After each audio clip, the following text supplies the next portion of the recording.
Student, मैं गैला पहलवान कुलदीप महिला महाविद्यालय के यूट्यूब चैनल पर आपका स्वागत करती हूँ।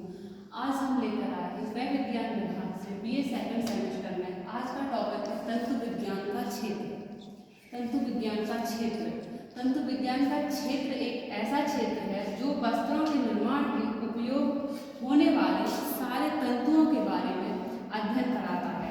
किस प्रकार के तंतुओं का निर्माण किया जाता है, किस प्रकार के गुण होते हैं, किस प्रकार से वस्त्र बनाए जाते हैं, किन किन तंतुओं से वस्त्र के रेशे तैयार किए जाते हैं, इसके बारे में हम आपको सारी जानकारी देंगे।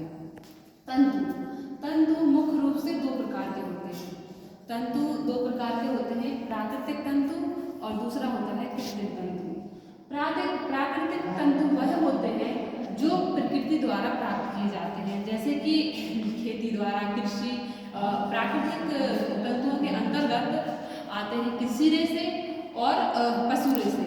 जो कृषि द्वारा प्राप्त किए जाते हैं उन्हें कृषि रेशे कहा जाता है और जो पशुओं के द्वारा प्राप्त किए जाते हैं उन्हें पशु रेशे कहा जाता है।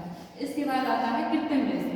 विभिन्न प्रकार के रासायनिक पदार्थों द्वारा और प्राकृतिक रेशों को मिलाकर जो तंतु तैयार किए जाते हैं उन्हें कृत्रिम तंतु कहा जाता है। इसके अलावा तंतु की संरचना, इसके अंतर्गत आता है कि तंतु की संरचना हम किस प्रकार से करते हैं।